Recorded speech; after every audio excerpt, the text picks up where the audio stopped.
Bueno, pues vamos a empezar entonces ya con los que están conectados. Si alguien más llega, como quiera, se pueden conectar solos.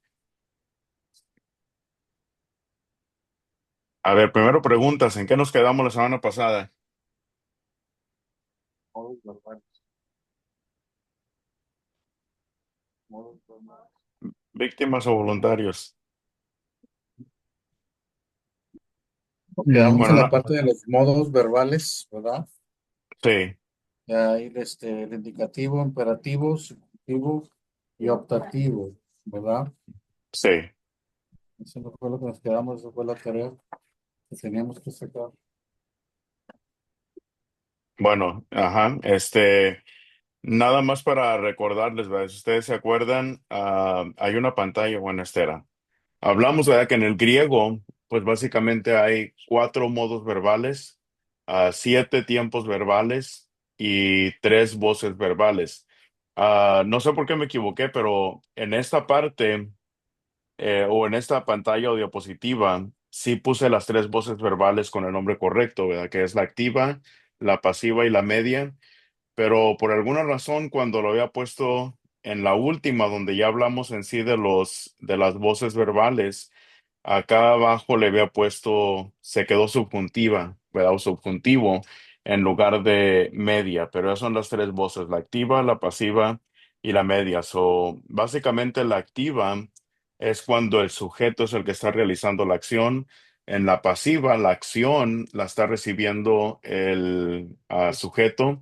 Y en la media, ¿verdad? El sujeto realiza una acción que le afecta a él mismo o que tiene un carácter reflexivo. Es decir, que de cierta manera él realiza y recibe la acción al mismo tiempo o simultáneamente. Pero esa era la voz media que habíamos hablado.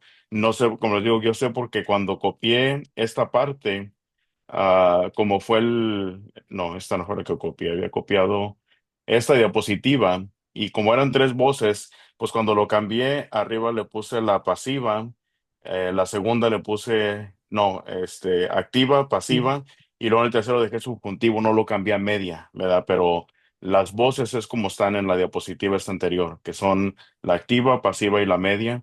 Nada más esta pequeña corrección quería hacer de la clase pasada. Todo lo demás pues sí tenía los nombres correctos y de hecho muchos de ustedes hicieron muy buen trabajo en la tarea. La gran mayoría de ustedes creo que sí entendió bien el material y supieron, ¿verdad? Los textos que me dieron.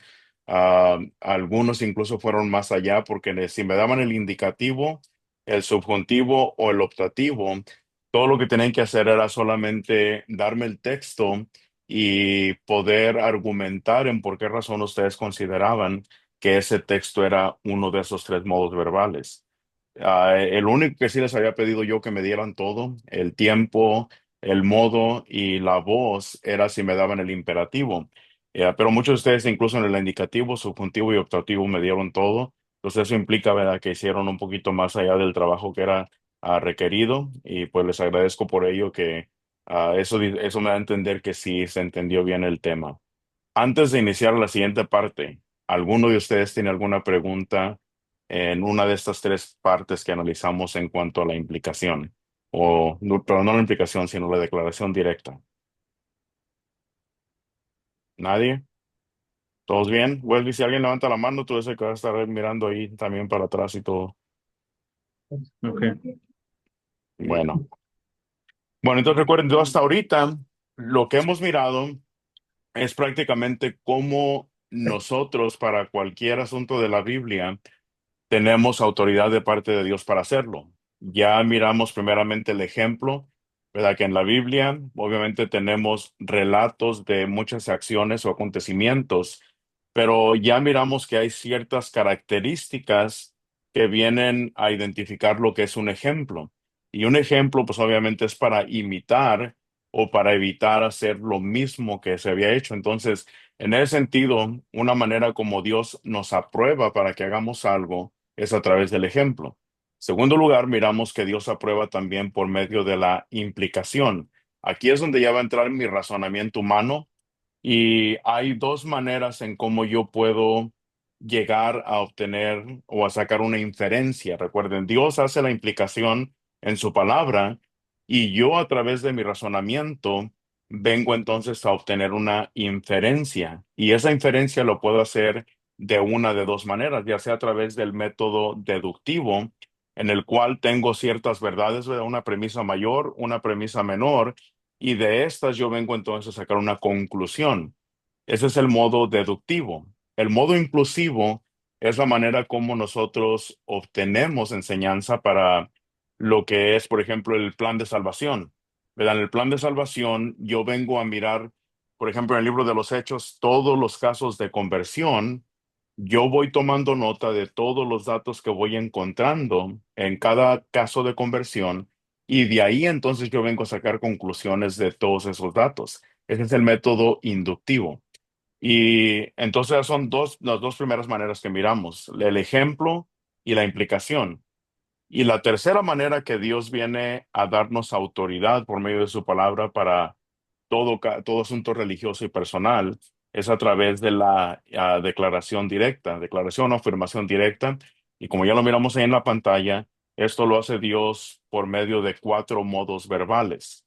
Ya adicionalmente entendemos que hay esos tiempos verbales y esas voces verbales, pero lo más importante es que entiendan que hay cuatro modos verbales. No todo es un mandamiento de haz esto, no hagas esto. No todo Dios nos lo da de esa manera. En ocasiones es a través de una pregunta, en ocasiones es a través de Dios mostrando un deseo para que tomemos una decisión nosotros. Entonces, en ese sentido, esto es todo lo explícito de Dios, todo lo que Él nos viene a revelar. El que vamos a mirar hoy, y con este terminamos, ¿verdad? Las cuatro maneras como Dios nos viene a dar autoridad en su palabra para todo asunto religioso y personal. Entonces, lo que vamos a mirar ahora es la autoridad bíblica siendo establecida por medio de lo que es conveniente para cumplir una obligación. Entonces, aquí solamente le llamamos, ¿verdad? Lo conveniente o aquello lo cual es conveniente. Entonces, las cuatro maneras, si te las pueden memorizar, es Dios autoriza por medio del ejemplo, Dios autoriza por medio de la implicación, Dios autoriza por medio de la declaración o afirmación directa y Dios nos autoriza también por lo que es conveniente. Ahora, yo fui, ¿verdad? En este caso, definí esta palabra de acuerdo al diccionario de la Real Academia Española. Y hay varias definiciones que este diccionario nos da. Ahorita no sé si he cambiado, pero cuando originalmente yo busqué esa palabra en este diccionario, la primera definición que yo encontré ahí dice que esto es un adjetivo. Esa palabra conveniente es un adjetivo. Y como ustedes saben, en una oración, el adjetivo es aquello lo cual viene a describir, ¿verdad? A no solamente describir, pero calificar, ¿verdad? Algo. Entonces, en este sentido, lo que es conveniente es aquello lo cual es útil, oportuno o provechoso.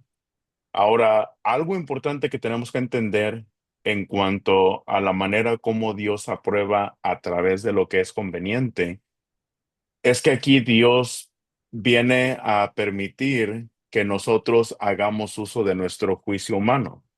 Aquí es donde va a entrar el sentido común, aquí es donde va a entrar nuestro razonamiento, donde vamos a poder nosotros juzgar y entendemos nosotros que en la Biblia Dios nos puede dar una obligación.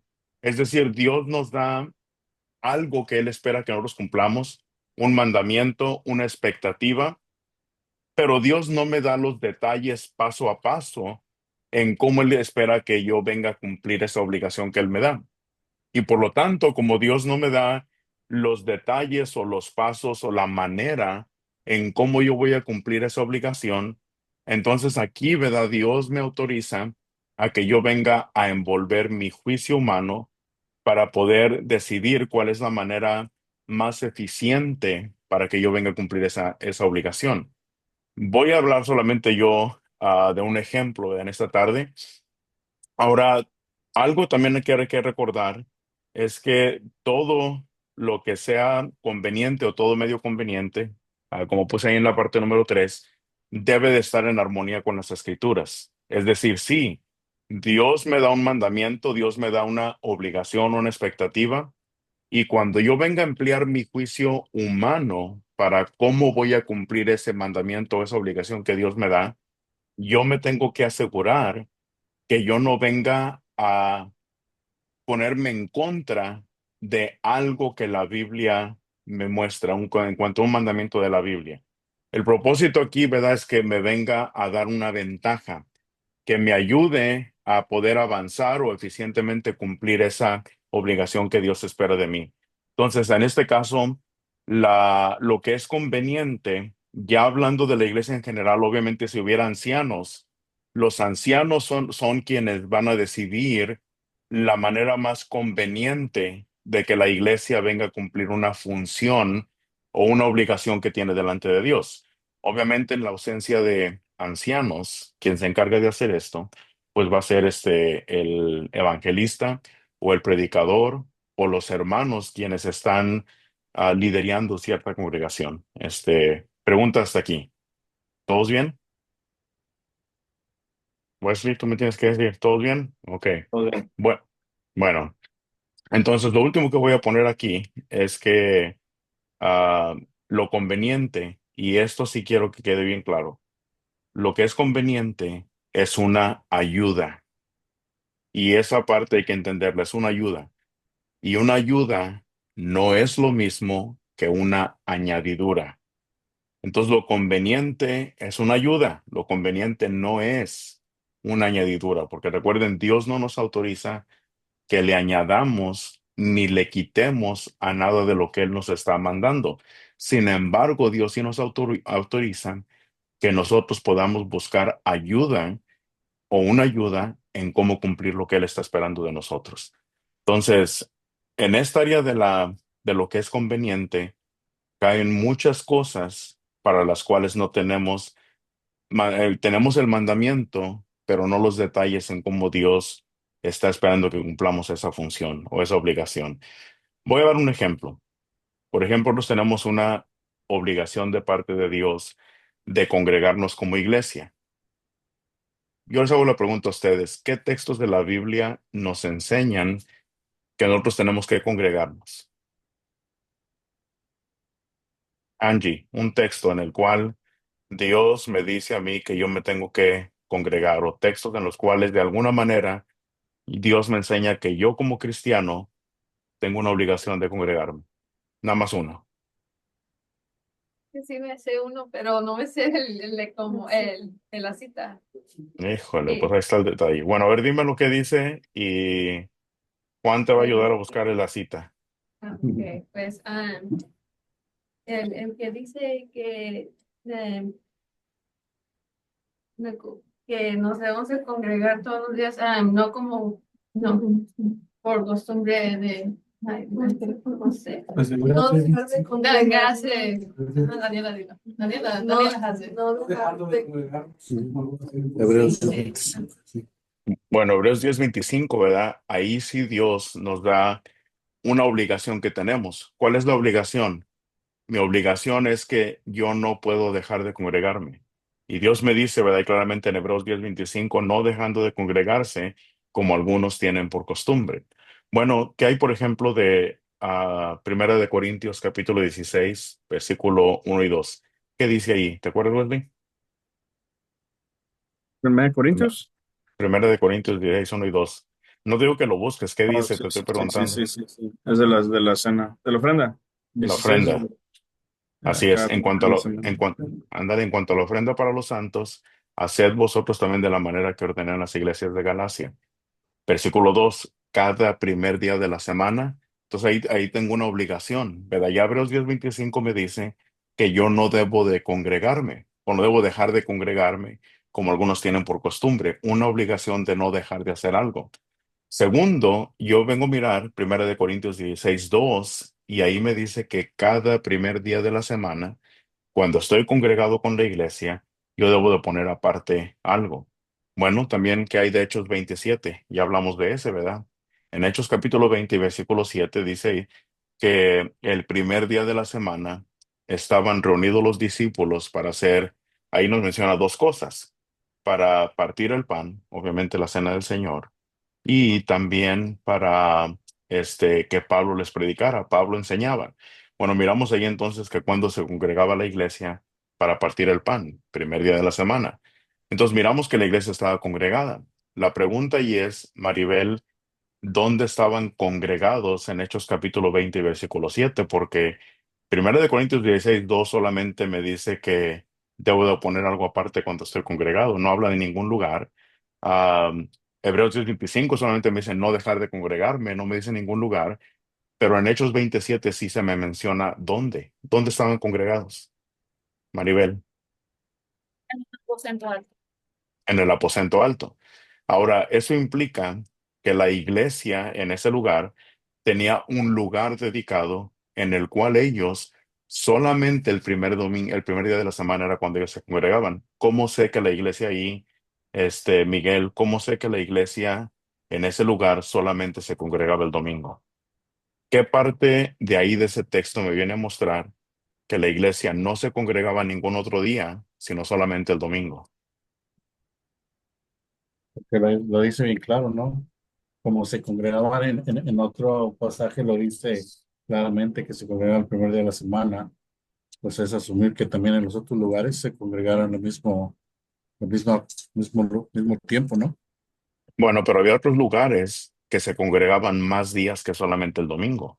Pero aquí solamente me dice que solamente el domingo se congregaban. El contexto. ¿Alguien sabe dónde en el contexto yo encuentro esta evidencia de que ellos solamente se congregaban el domingo y ningún otro día, aparte de ese día? Si tienen ahí Hechos capítulo 20, si ya lo buscaron, ahí van a encontrar en la parte del contexto, los versículos antes, van a encontrar evidencia. ¿Quién ya la encontró?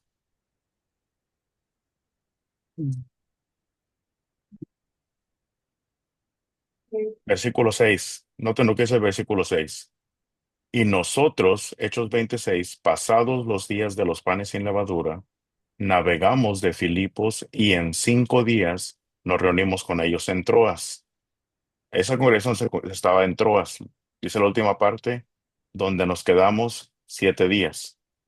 ¿Por qué se quedaron ahí 7 días? Versículo 7, porque el primer día de la semana era cuando los discípulos se reunían.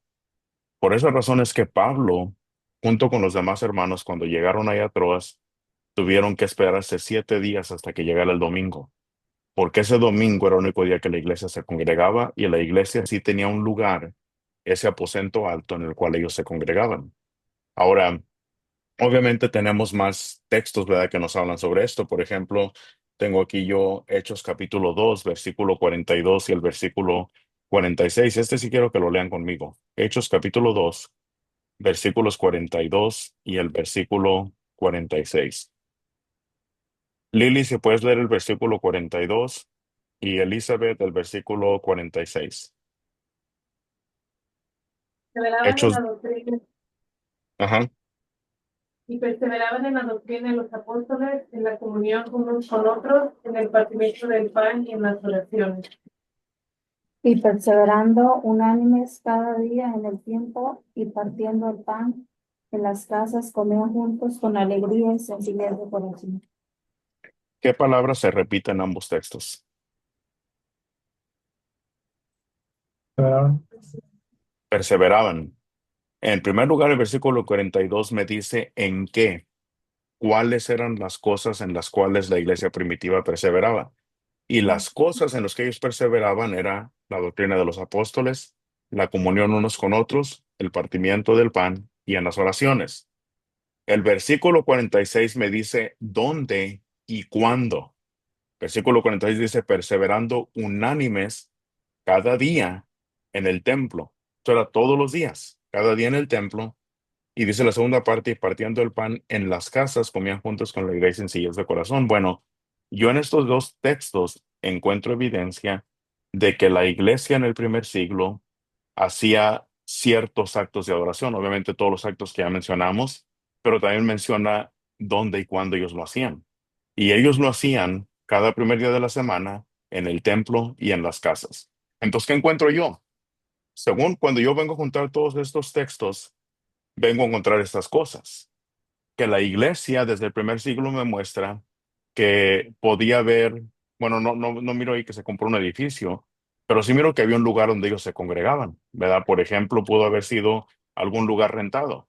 Es posible que ese aposento alto de Hechos capítulo 20 y versículo 7 Era un lugar el cual era rentado o era prestado por alguien y el tiempo disponible era el domingo y ya en la tarde porque no era en la mañana. Pablo comenzó a predicar, alargó el discurso hasta la medianoche y es cuando aquel joven cae del piso y muere. Bueno, había un local o un edificio, un lugar preparado en el cual la iglesia se congregaba. Miro en el caso de Jerusalén, era en el templo y también en las casas donde ellos se congregaban.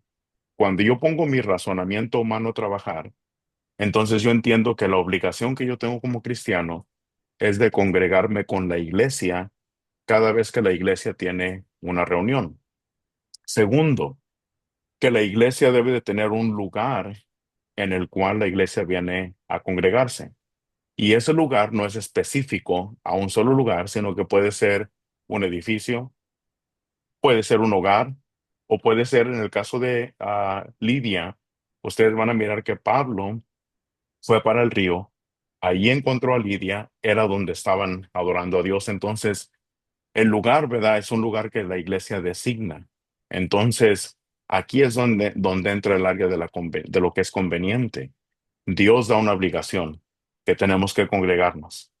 Y Dios en esa obligación no me dice dónde, ni específicamente una hora, pero así me dice cuándo. Obviamente yo sé que como cristiano el primer día de la semana, porque lo leo en 1 de Corintios 16:2, en Hechos capítulo 20, versículo 7, el primer día de la semana es obligatorio. Los demás días puedo mirar que son opcionales. Por eso es que ustedes van a mirar que diferentes congregaciones entre semana, no todos tienen las mismas reuniones. Por ejemplo, Northside se congregan ellos el domingo como nosotros y el miércoles también como nosotros, pero ellos adicionalmente tienen un servicio los viernes. Otras congregaciones se congregan el martes o el jueves o cualquier otro lugar que es conveniente para esa congregación. Son opcionales y son necesarios para edificar a la iglesia, pero el obligatorio es el domingo.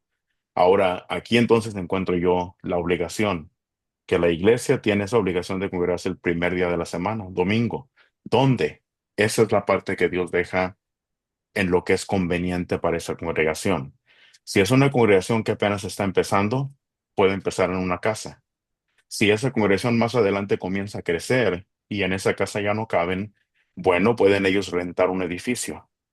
Si ese edificio ellos dicen, bueno, necesitamos ya un lugar propio de la congregación, tenemos los medios, los fondos, no hay la manera, o se construye un edificio o se renta un edificio ya específicamente dedicado para la reunión. Pero el punto es este, que hay una obligación y Dios lo deja a mi criterio o a mi razonamiento de qué manera conveniente yo puedo cumplir esa obligación. ¿Todos entienden ese ejemplo hasta ahí? ¿Preguntas en lo que es el área de lo conveniente? Pues si nadie tiene preguntas. No, ok. Entonces hoy les voy a hacer preguntas a ustedes. Si el área de lo conveniente tiene un alcance, bueno, los ejemplos que les voy a dar ahorita son ejemplos en los cuales tenemos la obligación, pero al igual que dónde nos vamos a congregar, Dios no nos da un mandamiento específico, una obligación. Bueno, aquí tenemos varias cosas, ¿verdad?, que les voy a dar. Todos estos.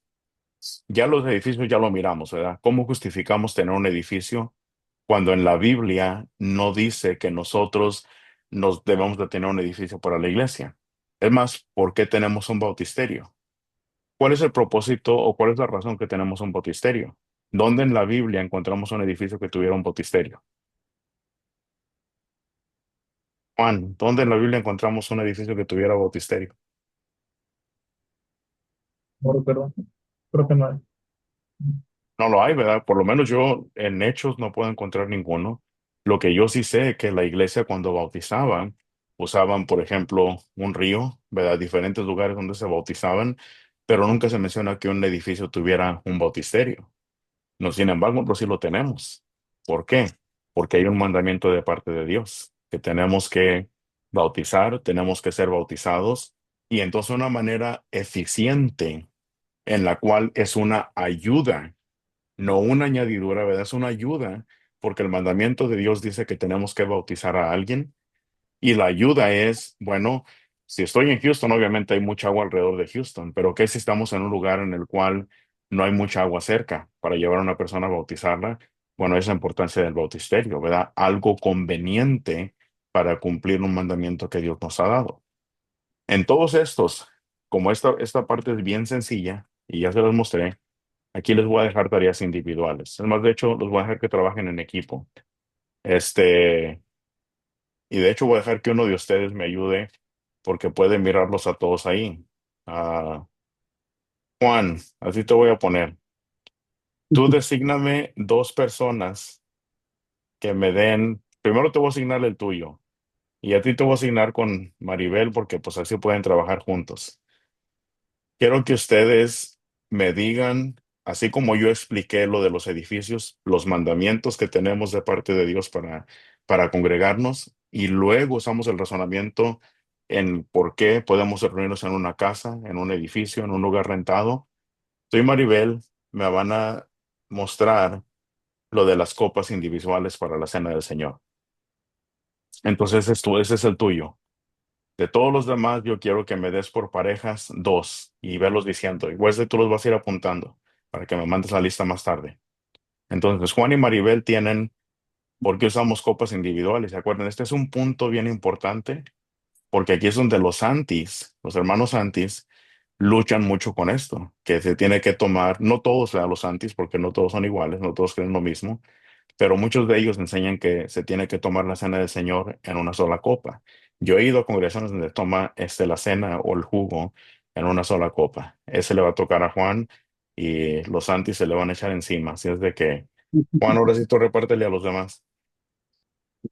Pues estaría bien por familia, ¿no? Como el hermano Miguel con su esposa, Wesley con su esposa, este, pues ahora sí que la hermana Abby con una de sus hijas, me imagino, y la otra muchachita pues con ella.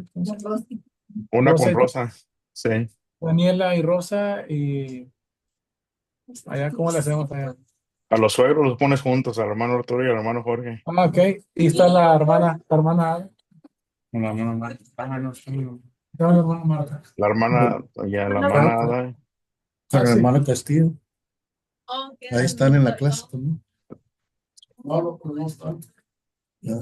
¿Se pueden tres personas juntas? Sí, se pueden tres personas juntas.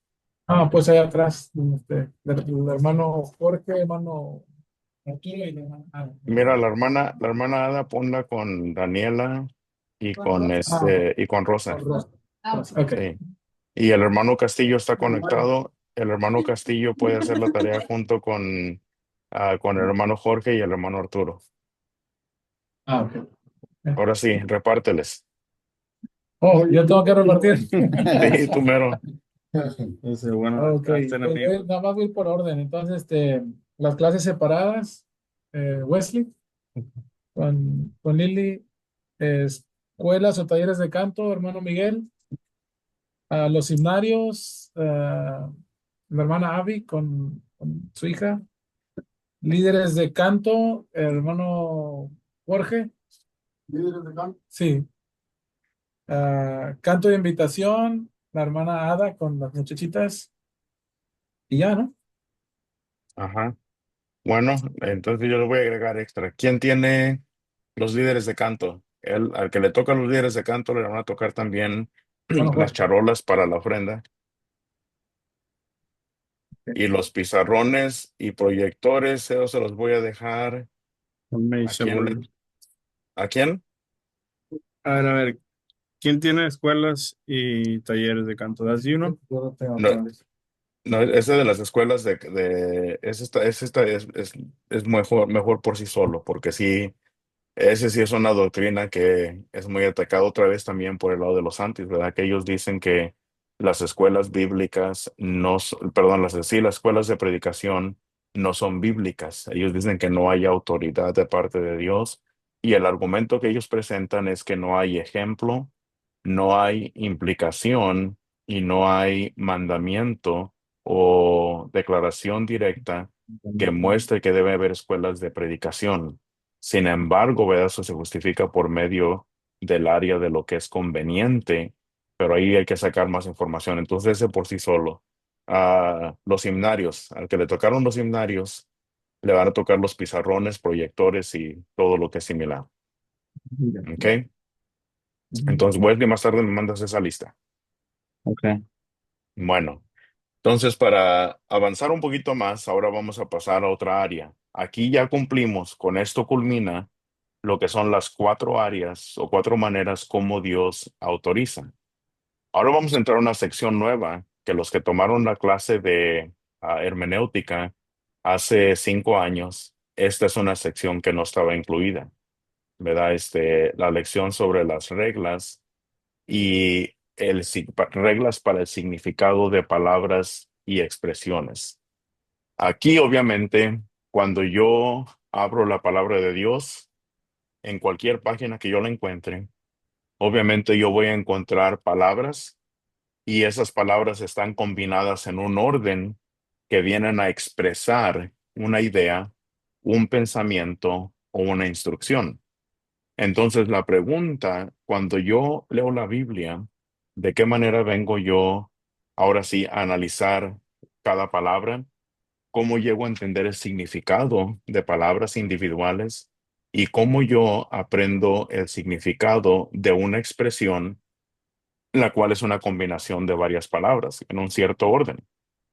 Eso es lo que vamos a estudiar en esta sección. Entonces, antes de iniciar, ¿verdad? Primero que nada, quiero que entendamos esto. ¿Qué piensan ustedes que sería la parte o la regla número 1 para obtener el significado de palabras y expresiones en la Biblia? ¿Cuál sería la primera regla que ustedes utilizarían?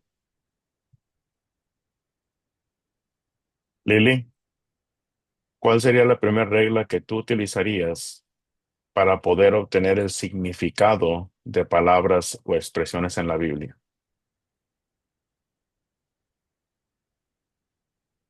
Abby, que le ayude.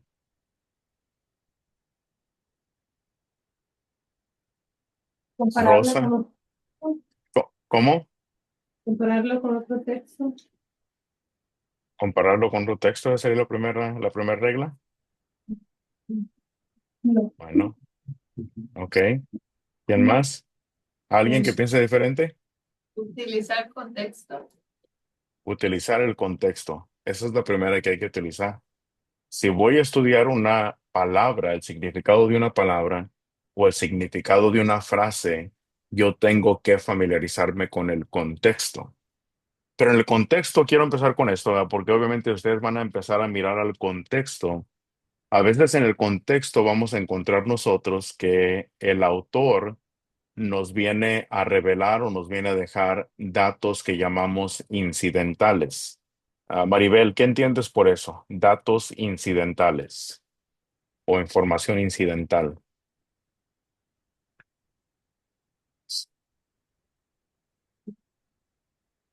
No, de ¿No? canción. No, A ver, no. Elizabeth, ¿qué entiendes por eso? Que en ocasiones el autor, en ese contexto que estamos analizando, nos va a revelar datos incidentales Que o hay palabras información. que están metidas en un texto que nos llevan a, como una clue y nos lleva a otro versículo. No, no necesariamente. Juan, ¿qué significa eso? Datos incidentales. Pues serían datos que el autor nos deja para usarlos de manera que podamos interpretar lo que nos está diciendo. Ok.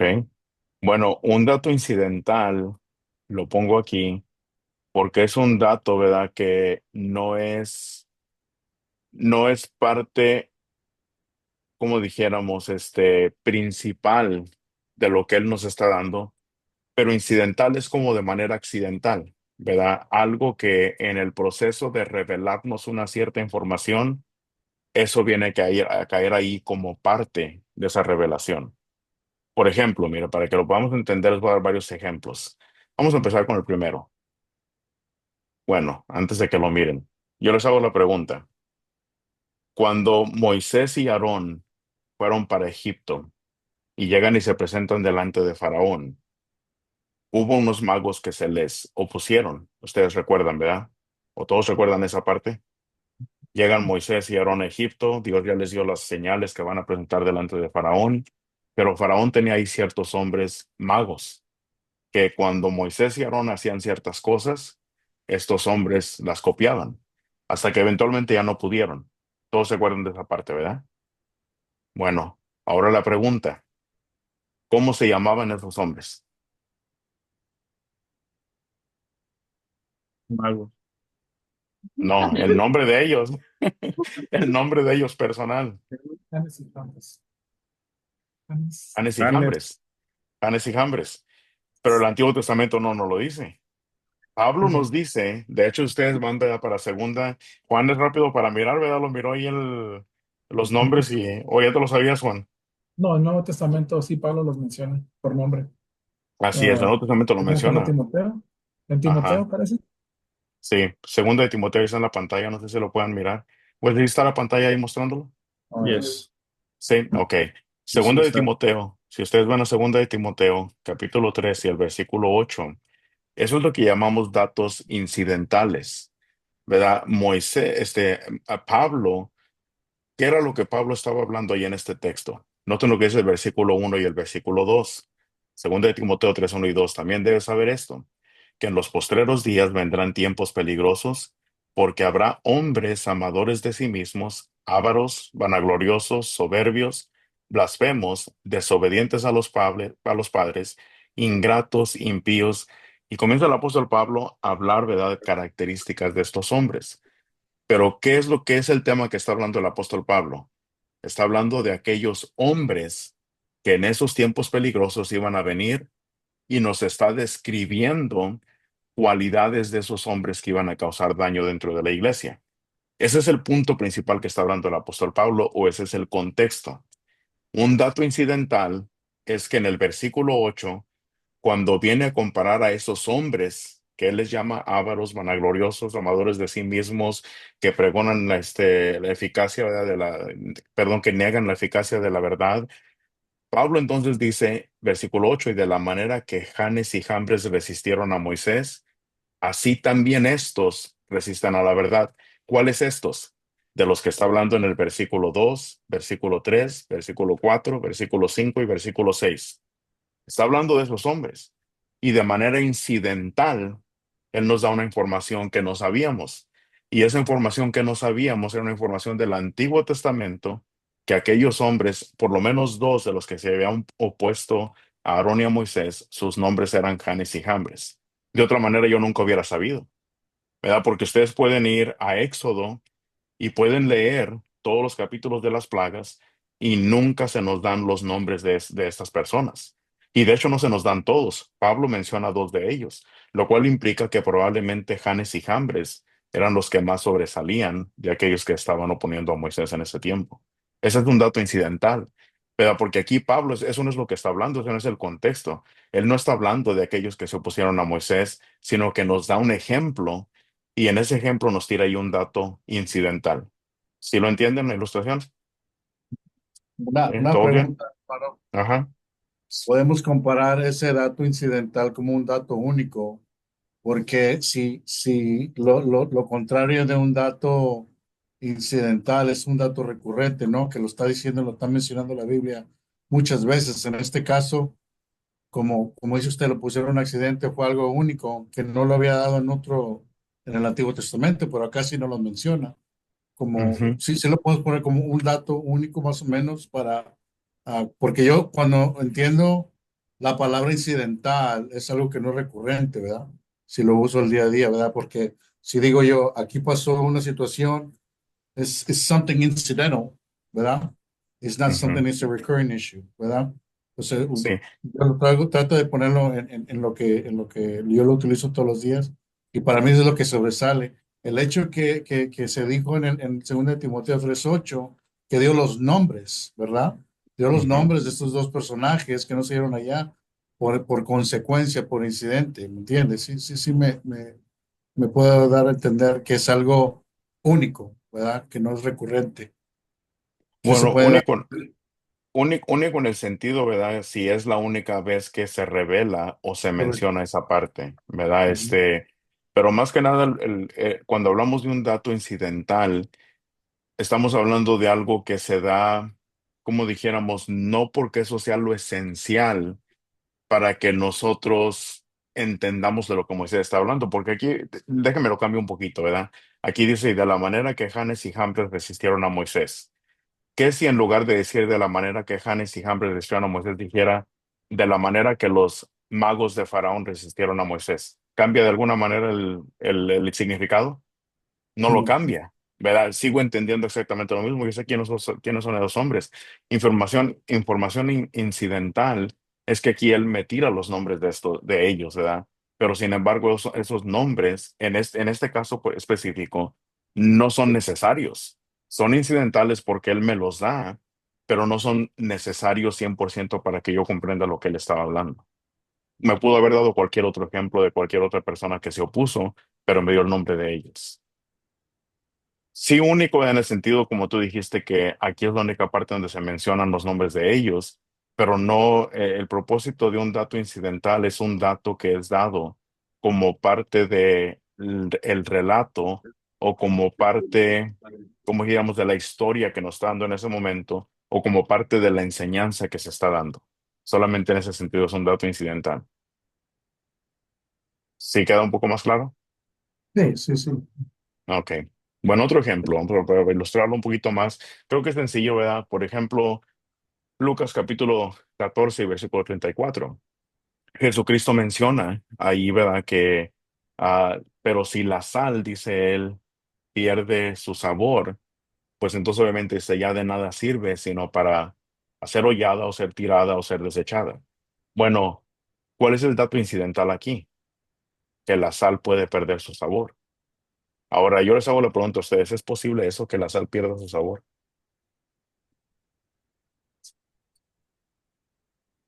Y si la pierde, ¿cómo? ¿Nadie? ¿La sal puede perder el sabor? ¿Sí o Dice no? la hermana que no. ¿Quién dice? La hermana, La hermana dice que no. ¿Y qué si la sal se moja?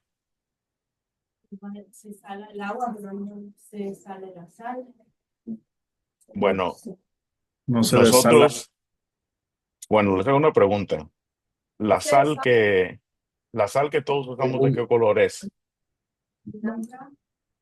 ¿Cómo? Blanca. Es color Amarilla. blanca, ¿verdad? Color blanca, más o menos la que usamos. ¿Por qué es blanca? Champú. No sé. Es procesada, Procesada ya. es refinada. Entonces eso implica que tiene aditivos o se le han removido ciertas cosas y por eso se ha refinado, ¿verdad? Cuando la sal, obviamente, si ustedes saben un poquito de la química, ¿verdad? La composición química de la sal 100%, si es 100% sal, permanecen sus propiedades, o las propiedades son más estables. Es decir, va a mantener su sabor, va a mantener sus propiedades, va a mantener sus características. Pero si la sal tiene aditivos, es modificada, o la humedad viene a afectar la sal en ese sentido, sí, la sal sí puede perder parte de sus propiedades y es afectada, ¿verdad? Parte de las propiedades. Bueno, eso es algo que yo puedo investigar hoy en día y aprender que sí, esencialmente, cuando la sal no es 100% pura y tiene aditivos, es modificada o hay humedad, puede afectar sus propiedades, específicamente su sabor. Eso yo lo vengo a aprender ahora, pero el Señor incidentalmente me dio esa información, ¿verdad? Cuando Él dice, pero si la sal deja de ser o pierde su sabor, se hace insípida y ya no tiene más el uso por el cual o fue el propósito por el cual es creada. Entonces aquí, ¿verdad? Incidentalmente nos viene a demostrar o nos viene a declarar que la sal puede perder su sabor. Ah, otro ejemplo, ¿verdad? Que yo puse. ¿Recuerdan ustedes el ciego que Jesús sanó en Bethsaida? ¿Quién se acuerda del ciego que Jesús sanó en Bethsaida? Marcos 8:24. Y le preguntó Jesucristo que si podía mirar, ¿y qué le respondió a él? ¿Quién recuerda qué le respondió el ciego de Bethsaida a Jesucristo cuando le preguntó si podía mirar? O léalo. Vino luego a Bethsaida y le trajeron un ciego y le rogaron que le tocase. Entonces, tomando la mano del ciego, le sacó fuera de la aldea y escupiendo en sus ojos, le puso las manos encima y le preguntó si veía algo. Él mirando dijo, veo los hombres como árboles, pero los veo que andan. Luego le puso otra vez las manos sobre sus ojos y le hizo que mirase y fue restablecido y vio de lejos claramente a todos y lo envió a su casa diciendo, no entres en la aldea, ni lo digas a nadie en la aldea. Ok, hasta ahí solamente. ¿Qué entendemos con lo que él está diciendo? Cuando Jesús le hace la pregunta en el versículo 24 o en el versículo 23, al final le dice, y le preguntó si veía algo. ¿Qué le contesta el hombre que había estado ciego? Versículo 24. Él mirando dijo, veo los hombres como árboles, pero los veo que andan. ¿Qué implica eso? ¿Qué parte de eso es la información incidental? ¿Tú sabes cómo se ven los árboles? Él sabe cómo se ven los árboles, pero eso entonces quiere decir que él anteriormente podía mirar, porque él sabe cómo se mira un árbol. De otra manera, no hubiera sabido cómo se miraba un árbol. Entonces, incidentalmente, yo vengo a entender que ese hombre no había nacido ciego, ni había estado ciego toda su vida, sino que él, algo por alguna razón, él acabó estando ciego. Y ahora que Jesús le pregunta si podía mirar, él le responde esa pregunta de esa manera, ¿verdad? Dice, veo los hombres, pero los veo como árboles que andan. Él sabía cómo se miraba un árbol. Entonces, en ese sentido, aquí incidentalmente, yo vengo a entender que este hombre anteriormente podía mirar y que él sabía cómo se miraba un árbol. ¿Sí lo pueden mirar todos? ¿Ok? Otro último. ¿Alguien ha escuchado de la visa de Trump que anda vendiendo ahorita de, ¿cómo se llama? De Gold Visa, ¿verdad? Bien cariñosa que está, pero supuestamente es para llamar la atención que venga gente que tiene dinero, que si la gente puede comprar esa visa, Gold Visa le llama a él, eso implica que pueden ayudar a la economía y lo que sea. Bueno, en Hechos capítulo 22 versículo 28 ¿recuerdan a Pablo? Lo azotaron. Y luego Pablo lo están despidiendo. Y él les dice esto, ¿verdad? Después de habernos, ha hecho todo esto, ¿verdad? Siendo ciudadanos romanos. Ahí cuando él tira esa parte de la ciudadanía romana, este hombre le contesta, le dice, yo pagué una grande suma o una gran suma por mi ciudadanía. Y Pablo le dice, sí, pero yo la tengo de nacimiento. Pablo nació siendo un ciudadano romano. Incidentalmente, se me da la información que además de nacimiento, otra manera que uno podía obtener la ciudadanía romana era por medio de una suma de dinero, comprándola. ¿Verdad? Algo así similar como, me imagino, a la visa que anda vendiendo Trump para aquellos que tienen dinero y obtener la ciudadanía estadounidense. Bueno, en este caso, la ciudadanía romana se podía adquirir también mediante el dinero, aquellos que tuvieran una buena cantidad de dinero para comprarla. Todos estos son datos incidentales, ¿verdad? Y solamente quiero que cuando ustedes lean palabras o cuando lean frases en un texto, aprendan a distinguir lo que es incidental de lo que aquello que forma realmente parte del contexto para la enseñanza que Dios está dando. Entonces, a veces tendemos nosotros mucho a meternos mucho en los datos incidentales que dejamos de enfocarnos en el contexto que es importante. Mira, por ejemplo, en 2 de Timoteo 3:8. El punto principal no es que Janes y Jambres eran los nombres de aquellos que se opusieron a Moisés y Aarón. El punto principal de Pablo ahí era hablar acerca del peligro que aquellos hombres que causan en la iglesia que tienen ciertas características. Ese era el propósito principal, no hablar de Janes y Jambres. Entonces, propósito es que aprendan a distinguir si hay datos incidentales, pero yo me tengo que enfocar en los datos o en el propósito principal que yo encuentro en un texto. ¿Ok? Entonces, ahora sí vamos a empezar con esto. Dijo Angie que el primer paso, la primera regla, es que tenemos que interpretar las palabras o las frases de acuerdo con el propósito del autor conocido. Bueno, ella dijo el contexto, ¿verdad? Pero tiene que ser primero, tengo que entender cuál es el propósito del autor conocido. ¿Qué implica eso? A ver, ¿a quién le pregunto?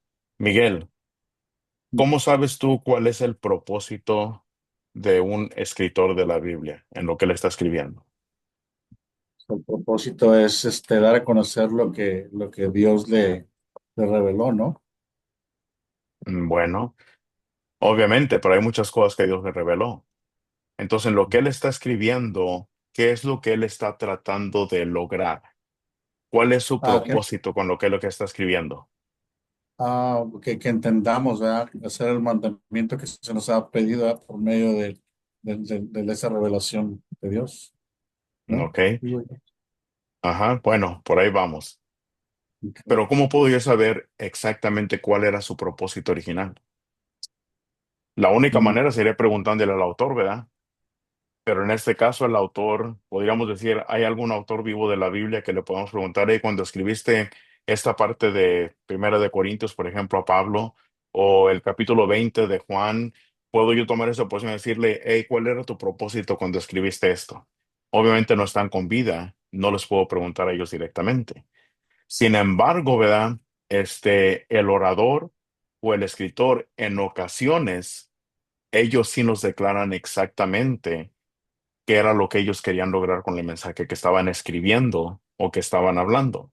Entonces eso implica que cuando yo voy a analizar palabras y frases, lo primero que tengo que buscar es, hay una parte donde el autor o el orador me declare cuál era su propósito, qué era lo que él quería lograr con este mensaje. Si ese es el caso, entonces yo puedo encontrar textos que sí me dicen. ¿Alguien de ustedes puede recordar un texto en el cual el autor explícitamente declara cuál era qué era lo que él quería lograr? ¿Cuál era el propósito de su mensaje? Eh, Aunque no sepan el texto. pues creo que es, no sé si es el primer Timoteo, segundo Timoteo, pero Pablo le dice que le explica por qué le escribe se refiere a Timoteo diciéndole que le escribe eso, pues le estaba escribiendo esa carta para que, aunque él no estuviera ahí, aprendiera a ver, ¿Cómo dirigirse? cómo conducir. Sí, sí. Ajá. Para que si tardo, sepas cómo debes conducirte en la casa de Dios, que es columna y baluarte de la verdad. Ahí Pablo le está diciendo, ¿verdad? ¿Por qué razón él estaba escribiendo ciertas cosas? Para que si yo tardo, en lo que yo llego, tú sepas la manera como debes de conducirte. Entonces, ahí sí nos dice Pablo de manera explícita cuál era su propósito con lo que él estaba escribiendo. Al igual que ese ejemplo, muy buen ejemplo, Angie. Al igual que ese ejemplo, por ejemplo, yo voy a Lucas, y si ustedes van conmigo a Lucas, en el capítulo 18, yo encuentro dos parábolas allí en el capítulo 18. Encuentro una parábola del versículo 1 al versículo 8 y encuentro otra parábola del versículo 9 al versículo 14. La pregunta, ¿cuál era el propósito de esas parábolas? Bueno, el versículo 1 me dice que el propósito de la primera parábola era esta. Dice, también les refirió Jesús una parábola sobre la necesidad de orar siempre y no desmayar. Eso implica entonces que cuando empieza a hablar de aquel juez que no le temía a Dios ni le temía al hombre y aquella mujer ahí llega terca a pedirle, ¿verdad? Que le hiciera algo. Este hombre, obviamente, finalmente le da a aquella mujer su petición. Y si yo leo solamente la parábola, yo voy a decir, bueno, pues ¿por qué razón está hablando el Señor esta parábola? El versículo 1 es la parte importante donde yo entiendo cuál era el propósito del Señor Jesucristo hablar de esa parábola. Y esa parábola era sobre la necesidad de orar siempre. Y esa oración, cuando dice de orar siempre, está hablando de una oración persistente, una oración continua y no desmayar. Y para poder él hablar de esa necesidad de orar siempre, utilizó de esta parábola. Ese fue el propósito de esa palabra, la necesidad de orar siempre y no desmayar. Bueno, ¿cuál es el propósito de la parábola del fariseo y el publicano que están orando ahí? Bueno, el versículo 9, Jesucristo mismo, o bueno, allí, en este caso, Lucas me dice que cuando Jesucristo refirió oralmente esa parábola, el propósito de él fue lo que dice el versículo 9, a unos que confiaban en sí mismos como justos y menospreciaban a los otros, dijo también esta parábola. Ahí yo sé, ahora sí como decimos otros, a quién le estaba tirando la pedrada y cuál era el propósito de esa parábola que él habló ahí. ¿A quién iba dirigida? ¿A quién era la pedrada? Aquellos que confiaban en sí mismos como justos y menospreciaban a los otros. A ellos les dice esa parábola. Entonces ahí yo entiendo, ¿verdad? Que en ocasiones, un ejemplo que mencionó Angie, ¿verdad? De Pablo a Timoteo, y aquí encuentro el ejemplo que dos parábolas que originalmente fueron dadas de manera oral, Lucas, quien más tarde las viene a escribir, Lucas, inspirado por el Espíritu Santo, me dice con qué propósito Jesucristo originalmente habló esas parábolas. Otro ejemplo, el propósito del Evangelio de Juan.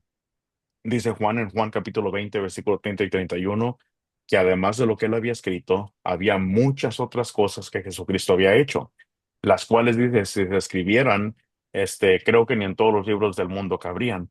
Sin embargo, dice, estas que se escribieron tenían un propósito. ¿Cuál era el propósito? Creer que Jesús era el Hijo de Dios, que Jesús es Dios. Entonces ahí Juan, ya al final, fíjense, a diferencia, por ejemplo, en las parábolas, las encontramos al principio de cada parábola de propósito. En Juan, ustedes pueden comenzar en Juan capítulo 1 y versículo 1 y cómo empieza. En el principio era el verbo era con Dios y el verbo era Dios, y de ahí comienza a darnos toda la información. Pero no nos dice cuál era el propósito por el cual él estaba escribiendo eso. El propósito yo lo vengo a encontrar hasta el capítulo 20, versículos 30 y 31. Allí encuentro yo el propósito en por qué Juan escribió todo el evangelio que lleva su nombre. Otro ejemplo, el propósito del evangelio de Lucas. Lucas capítulo 1, versículo 1 al 4, te lo voy a resumir. Y Lucas ese evangelio o ese escrito se lo dirige a Teófilo. Y le comienza a decir, ¿verdad? Que las cosas, por cuanto ya muchos han tratado de poner en orden estas cosas, bueno, dice yo también, hice una investigación diligentemente, yo busqué, indagué, investigué y he puesto por orden todas las cosas que nos han sido dadas y sobre las cuales tu fe está fundada y en lo cual tú has sido enseñado. Bueno, ahí me viene a demostrar por qué razón, cuál fue el propósito por el cual él escribió ese libro el cual lleva su nombre, Lucas o este Evangelio. Este, Aquí quiero apuntar algo más. Si el mensaje fue oral originalmente, hay algo también importante que yo tengo que considerar que a veces en el texto yo no lo leo. La manera o el tono en que fue dicho algo es importante. Por ejemplo, han escuchado a alguien que se le llama la atención y se le dice, es que no es lo que dijiste, sino la manera como lo dijiste. ¿Han entendido eso? ¿Han escuchado esa frase? ¿Qué quiere decir esa frase? No es lo que dijiste, sino la manera como lo dijiste. ¿Qué significa eso? El tono de voz. El tono de voz. ¿Por qué es importante el tono de voz? Y un ejemplo para entender eso lo encontramos en Primera de Reyes. Vayan conmigo, Primera de Reyes, capítulo 22. Primera de Reyes, capítulo 22. Y el que lo encuentre, por favor, si lo puede leer, versículos 15 y 16. Y aquí vamos a terminar con este. Primera de Reyes, capítulo 22, versículos 15 y 16. Y pónganle atención al tono y díganme dónde encuentran el tono, si lo encuentran. ¿Puedes leer si tú lo tienes? Ya. Vino pues al rey y le dijo, y el rey le dijo, Micaías, ¿iremos a pelear contra Ramón de Galaad o la dejaremos? Él le respondió, sube y serás prosperado, y Jehová le entregará, y Jehová la entregará en mano del rey. Y el rey le dijo, ¿hasta cuántas veces he de exigirte que no me digas sino la verdad en el nombre de Jehová? Hasta ahí. Bueno, noten lo que estamos leyendo aquí. Viene Micaías. Alguien ha dicho el profeta 401. Porque Acab, si ustedes recuerdan, Acab había venido Josafat, rey de Judá, a Acab, rey de Israel. Y Acab estaba pensando en ir a la guerra para recuperar el territorio de Ramote Gilead. Y entonces Josafat le dice, yo voy a ir contigo a la guerra, pero antes de que vayamos yo quiero que tú consultes con Dios para ver si nos va a prosperar en esta guerra. ¿Qué hace Acab? Dice que mandó llamar a todos sus profetas, como unos 400. Vienen y todos los profetas le están diciendo a Acab, ve y lucha contra ellos porque Jehová ciertamente te los va a enseñar. Josafat no está contento, dice, bueno, no hay todavía algún profeta de Jehová. Ahí es donde Acab dice, bueno, pues sí hay uno, pero pocas palabras lo que dijo, a mí me cae gordo porque este siempre me profetiza mal y nunca me profetiza bien. Y pues ahí van los siervos, ahí van, llegan con Micaías y dicen, mira, Micaías, ten cuidado de que lo que tú le respondas al rey sea un mensaje que concuerde con lo que todos los demás le han contestado, porque todos se han hablado bien. Micaías dijo, lo que Jehová me diere que hable, eso es lo que yo voy a hablar. Ahí en el versículo 15 es cuando ya llega él delante del rey y el rey le pregunta a Micaías, le hace la pregunta, ¿iremos a pelear contra Ramote Galad o la dejaremos? Ahí está la pregunta bien clara. ¿Y qué le responde Micaías? Sube, sube, serás prosperado y Jehová la entregará en mano del rey. Si ustedes leyeran nomás esa parte, ¿qué entenderían? Bueno, Micaías es profeta de Jehová y como profeta de Jehová él ya había dicho que él iba a hablar solamente lo que Dios le dijera. Y cuando Acab le hace la pregunta, ¿voy a ir a pelear con ellos o la dejo en paz? Micaías le responde, sube y serás prosperado y Jehová la entregará en mano del rey. Lo que yo no sé es la manera, cuál fue el tono de la voz de Micaías cuando él dijo esas palabras. Porque hay algo en el tono, en esa manera como él lo dijo, que en el versículo 18 el rey se enoja y le dice el rey, ¿hasta cuántas veces he de exigirte que no me digas sino la verdad en el nombre de Jehová? Si miran ustedes ahí que hubo algo en el tono, pues si lo puedes observar, Ya. claro que sí, ¿verdad? Entonces hay algo que podemos apreciar ahí, que el tono, la manera como respondió la pregunta Micaías en el versículo 15, ese tono de voz llegó a que Acab entendiera que estaba siendo sarcástico probablemente. Algo en ese tono le reveló a Acab que no le estaba diciendo la verdad. Ya en el versículo 16, cuando le pide la verdad, ahora sí en el versículo 17, fíjense el cambio del versículo 15 al 17, la respuesta ahora que da Micaías, dice ahí, entonces él dijo, yo vi a todo Israel esparcido por los montes como ovejas que no tienen pastor y Jehová dijo, estos no tienen señor, vuélvase cada uno a su casa en paz. Y el rey de Israel dijo a Josafat, no te lo había dicho yo, ninguna cosa buena profetizará él acerca de mí, sino solamente el mal. Pero el tono yo no lo puedo escuchar. Eso es el propósito, ¿verdad? Que yo trato de poner este punto ahí. Sí, muchas de las veces el propósito yo lo voy a entender por escrito porque ahí está revelado, pero va a haber casos en los cuales el mensaje originalmente fue de manera oral. Y lo que yo no miro en Primera de Reyes, capítulo 22 15 al 16, a diferencia de lo que yo leí en Lucas, que en Lucas Jesucristo dio de manera oral las parábolas, pero Lucas me dice con qué propósito de esas parábolas.